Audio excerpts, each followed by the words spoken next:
Hello ladies and gentlemen, welcome back to the channel, UKMtG, and it's Jordan here. And for those of you who have just recently seen our new one-tick legacy deck, this is going to be some gameplay footage of that deck, ladies and gentlemen. So without further ado, let's just dive straight into Game 1. Round 1, fight! So, our opening hand is very land flooded, not great, so we decided to ship it. Ooh, one land hand, but we do have a decent curve, so let's just basically pray to the magic gods like a luck sack and draw our land, which will be an Impact Tremors. Okay, ladies and gentlemen, so we know how this game is going to go. So anyway, we play the Bloodfell Caves. Our opponent, meanwhile, is playing bounce lands and getting all that beautiful sweet value. We, meanwhile, drawing a Sim Prodder. Our opponent then plays his Archmage's Ascension, which effectively means he's going to be getting a lot of card draw, which means they're going to be outpacing us. So we allow that to slide. We then draw the land, ladies and gentlemen. We have a mountain. We're back in this game. So going forward, I decided to get the Impact Tremors down, which is going to allow us to do lots of things going forward. On our opponent's turn, he gets a 4th land, and he managed to get the Curse of Exhaustion down on the battlefield, which effectively is screwing us over by allowing us only to play one spell a turn, but given our curve, we're not too concerned. We managed to stick down the 2nd Impact Tremors, and we draw into the 3rd one. So now all our creatures have effectively become lightning bolts. Our opponent sends us a bit of chat message. We then slam down a Sim Prodder, which of course means when it enters the battlefield, it is hitting our opponent for 3 damage before even attacks are declared, ladies and gentlemen. Oh, the sweet value. So our opponent then talks some more. He then puts a Curse of Wizardry down on the battlefield, which means effectively whenever we cast a red spell, we're going to take 1 damage. So not too worried, seems though we're only putting down 1 spell a turn. I think it's a bit of a misplay. Sim Prodder declares his upkeep, which is only for a swamp, so he bins it. We then decide to go in for the attack, getting 3 damage in immediately, and then putting down yet another Sim Prodder. Our opponent responds to this by putting an Oblivion Ring down and removing one of the brothers away from each other, and it's such a shame. We then get an extra draw, because our opponent doesn't want to take damage, when we put Hazoret's Monument down, which is going to make our bigger spells cost a bit cheaper. He then casts another Oblivion Ring, which targets one of the Impact Tremors to reduce some of the damage. He will then reveal a Mountain, which he does not take. We then get Impetuous Devils down on the battlefield, which is effectively now doing a shock damage to him.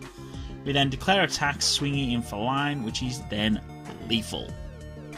And by some miracle, we have won our first round of Legacy, ladies and gentlemen. So moving on to round 2, we are on the draw again, but we have a decent amount in hand, so we're not going to mulligan. We decided to get the Swamp down and immediately duress our opponent because we want to see what he's got, and he has a Curse of Misfortunes and a Sphere of Safety. So we get rid of the Sphere because we do not want that thing on the battlefield. We then decide to play our Cackler here and also duress, getting rid of a Sanguine Bond as well. So the Cackler is going to be swinging for 2 damage. We get the Impact Tremors down because again it is a very useful card, not many creatures on our opponent's side. We then decide to openly play our Sim Prodder here into a possible counter, but we pray to God he isn't that way. Yes, perfect. So we now start swinging for major damage on the field. Our opponent then plays the Eidolon of the Rhetoric, which means that we can only cast 1 spell a turn again. So not a biggie on our front, we don't mind. We reveal a Swamp, which he allows to bin. We then see that we got Gibbering Fiend to get down. We're going to now start hopefully getting pinging damage with him long game. So to swing with our opponent then makes the illegal block and unfortunately can't do it. He then slams down the Curse of Misfortunes, basically allowing him to get whatever he wants from our field.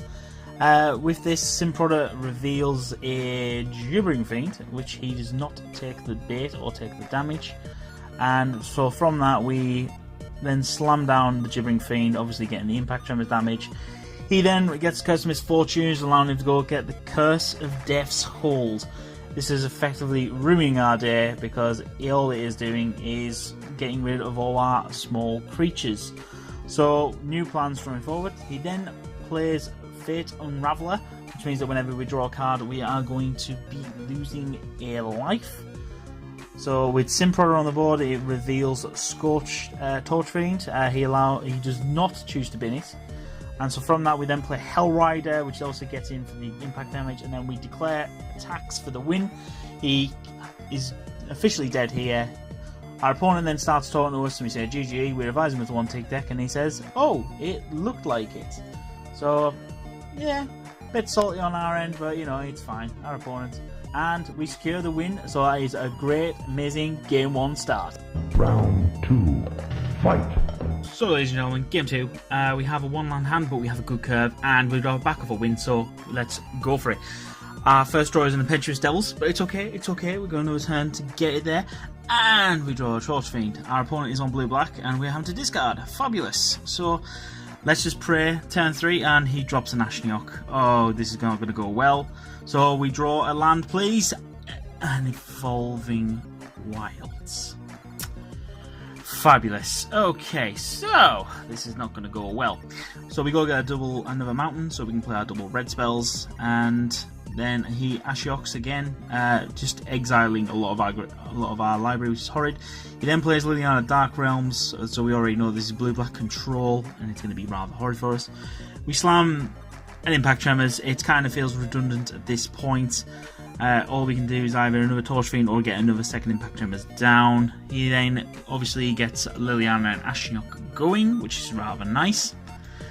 So he's either purely Planeswalkers. Oh no, he does have a Midnight Spectre. Okay, so we're still in this, and so we put down another Impact Tremors. We're pretty much dead on the water at this case. He also has Echoing Truth, so we'll call that Game 1. Moving on, we have round 2. Again, we have a decent hand, and we actually have some of our sideboard tech, so we keep it, and we're going to go with it, ladies and gentlemen. Let's pray to God that this works. So he plays nothing on turn 1 apart from some graveyard hit. He expects that we're a graveyard sort of deck, which is actually quite true.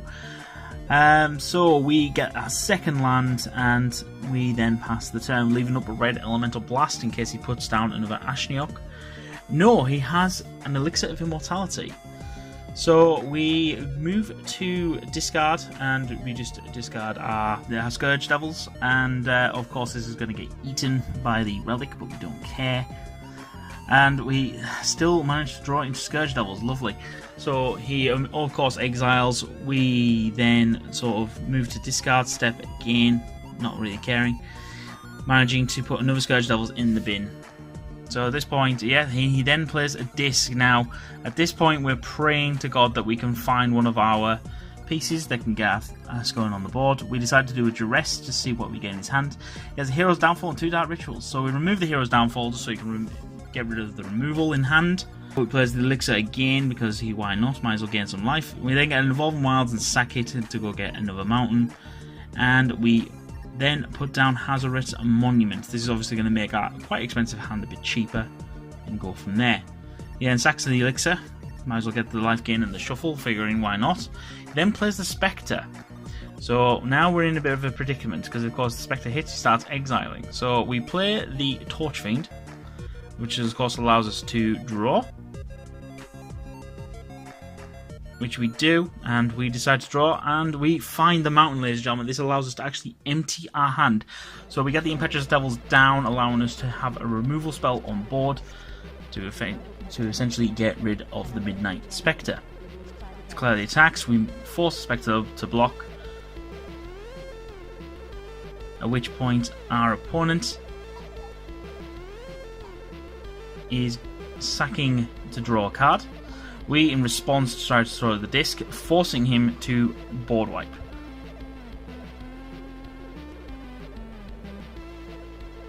So at this point, we are now even Stevens on the board. We feel like we've actually got some life again. We then play a Dark Ritual to Duress to get rid of a Dark Ritual, of course, and then get Sin Prodder down. Our opponent then scoops it up. Round 3, we have a terrible opening hand, so we mulligan away, and we do have a land and piece of Duress in hand, but it's not going to be quick enough.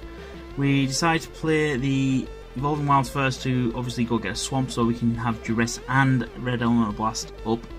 We Duress our opponent and we get rid of the Soul Ransom. We do not want that in hand. At least we now know he has 2 Echoing Truth. So we leave Red Elemental Blast up. Of course, we immediately counter it because he's using a Red Knight Spectre. We then play the Akun's Refuge and put down the Torch Fiend. This allows us to, of course, have removal on board in case he plays any of the pesky artifacts. We then use Evolving Wilds to thin our deck a little bit more, and Duress again to get rid of an Echoing Truth. So now he only has one Echoing Truth in hand.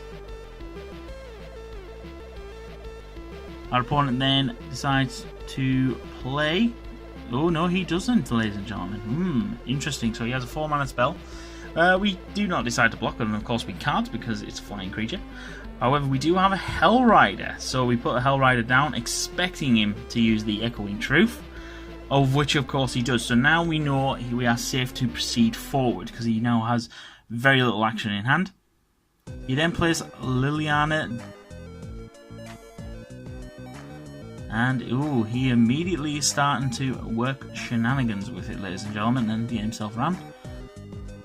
We then decide upon the play, which is going to be using Impetuous Devils, because of course this way we can push through some damage to Liliana by forcing the Nighthawk to block.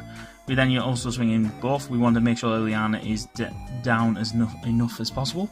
Of course we're going to have to probably discard a card, so you know, at this point we decide to get rid of the Hell Rider because we want card advantage, and of which, ooh, so we can now also leave red Spellblasters up, which is really good. So we move to Sim-Prodder attack, and of course it is a swamp. He mills it, we get Impact Tremors, which is rather sweet, so we keep that up. Declare attack, so now we're effectively starting to swing for a bit of damage. Ooh, we then counter that immediately, ladies and gentlemen. I didn't even see what the card was. Hazoret's Monument is definitely a card worth putting down, because at least we can start drawing into something if we start keeping our hand loaded. Target player is obviously drawing cards, why not? Oh, so we reveal Rakdos Calculator, which he bins, and we have Dance with Devils in hand. This is going to come in handy if we need it.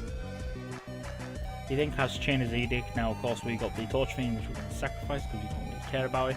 This allows us to have card advantage on board. He then draws some more cards and gains some more life. Oh, he then casts Hero's Downfall, which we immediately respond with Dance with Devils, which also gets impact trigger damage. Fabulous. And we have won a second game, ladies and gentlemen. Let's keep going. Right, game 3. Let's get ready to rumble! Game 3, let's get going. So, opening hand, very easily mulligan. We have no land, so that's very simple. It's not bad, we have one land hand, so we keep it. Oh, we scroll into the second, so awesome. So we are on the draw, so we play the Evolving Wild, sack it, and we go get another mountain, because just for double red shenanigans. Our opponent is, ooh, unusual, Borderland Scout. Okay, alright. Very interesting. Interesting to see how they're going to do it. Alright, so we get down the Impact Tremors, because now we want to start getting that sweet, sweet value of pinging our opponent for a bit of damage. Opponent then double swings, obviously causing 2 damage themselves, which is fine by us. Then plays a Scryland, obviously choosing to keep on top. We, in the meantime, get down the Cackler, and obviously which causes the Impact Tremors, and we also get down the Gibbering Fiend, allowing us to ping and get Impact Tremors, so we've effectively done 3 damage off 3 mana. Very nice and sweet. Our opponent then plays Acidic Slime, which is effectively going to ruin our day. It obviously removes our Impact Tremors. He swings with the Borderland Scout, which we don't mind. We play a Coon's Refuge to ping ourselves back up, and we get down the Hazoret's Monument. So far we are now at least making headway into the game. Our opponent then tanks for a little bit, and of course then decides to do an attack with that, and not the Acidic Slime, which is interesting because obviously he doesn't want to trade it. However, now we are very close to having Graveyard online for Gibbering Fiend. So, anyway, we decide to see what he's going to do, and at which point he plays a Roaring Primadox. This is a very unusual card, not seen it before. And at the beginning of the key, he gets to bounce a creature. Very strange. So, obviously, he's got 2 choices, either to ramp or not. We decide to get down Flare of the Hairbound, which is obviously going to have some sweet value late game if we manage to get any of our Graveyard activations online. So, we now ping him for 1 damage with every beginning of his upkeep with the Gibbering Fiend, and he bounces the Acidic Slime. So he is obviously going for destroying all our nice value that we have built up, and does not swing. We in the meantime draw some land, which is very nice, and gets us a bit of life. He then, Ancestral Visions is ticking down ever so slowly, and he's nearly drawing the cards. He then bounces the Acidic Slime again, and again destroys land. And now he starts putting 1/1 counters down from Oran Vast Wood. We then find Gibbering Fiend. So we decide to cast it and decide to get rid of the Acidic Slime because it's going to be his only bounce, and then all he can do is ramp up if he wants to. He decides to do a double block. We decide to remove the Acidic Slime for definite. And then he gets to cast Borderland Scout again, obviously from the ramp up, which is why not. Also finds a Visionary, allowing him to get another card draw, which kind of sucks. And then plays a Shamble Shark? What the hell is this? Okay, so he's a blue-green Evolve deck? This is strange. I've never seen this breed before, but it looks sweet. Okay, so he's now getting close to having another Ancestral Vision stick down. And, oh god, he gets to draw more cards and play extra land. Oh, this is disgusting. Experiment 1 comes into the field. Yep, why not? Gets an extra land, gets another Elvish Visionary. Oh my god, this is just wrong. And then, of course, he gets to put 1/1 counters on everything from Oran Reef. Sweet. Dear lord, this is horrendous. So we take the 2 damage from the Borderland Ranger. We then draw another land. Our deck is top decking like a champion at this moment. Fabulous. He then gets to cast Ancestral Visions, obviously just refilling his hand for more value because, of course, he's not getting enough. He bounces the Experiment 1, which is interesting because I would have kept it on the field. But obviously he has a plan in play. Puts down another creature. Oh god, what's he doing? Ooh, he now has another card draw engine online. Fabulous. This is also problematic. Okay. It's also too big for us to do anything against it realistically. So he does a big flunge. We decide to do some blocks here with a bit of shenanigans, and we're also going to remove the Experiment 1 off the field because we do not want that getting any synergy going. But honestly, at this point, ladies and gentlemen, we are suffering. Oh, we find Scourge Fiends, but this is too little too late at this point. We are not drawing into gas or any action. You cast Scourge Fiends for little more value. We're going to try and get it in the graveyard just so we can get it back to do more damage late game. Of course, we declare attacks, and of course he blocks, because why not? Because obviously he realises the synergy right there. Flashes in another Shamble Shot, oh my god. And it also bounces it, because why not? Oh, and at that point we just got to call it quits on game 1, ladies and gentlemen. So, opening hand, we have a decent amount of land, decent amount of action, so we decide to keep it. We obviously go with the UKMtG Rescue first, get a life gain, get the tap land out the way, play the Swamp, and we put down the Gibbering Fiend. This is obviously going to do some awesome stuff for early game if we can. Our opponent then obviously gets his Elvish Visionary, which is of course getting the card draw, and he gets Scrabbling Claws? What kind of card is it? Oh my god, it's like Relic of Progenitus. This is weird. Okay, alright, so it's like a Relic of Progenitus, it's not a Relic of Progenitus. Okay, I've never heard this before, but it seems sweet. So effectively this is knocking the graveyard shenanigans offline, so new plan. Let's go with getting the Torturing down in case he has any sort of form of artifacts in from the sideboard. Of course we can get rid of the claws if we have to. He's then got Flyers, which is going to be a bit of a problem. We'd let the Llanowar Elves through because there's just no point. We then put down Hazardous Monument. Hopefully this sticks around and we can start doing some serious card draw engines and getting ourselves back online for the game. Our opponent then goes for Reclamation Sage. Oh my god. Okay, we're officially up the creek now, ladies and gentlemen, and it starts getting in damage in the air. We declare attacks if he wants to trade. Yep, fine, feel free, because we've got nothing else to go for.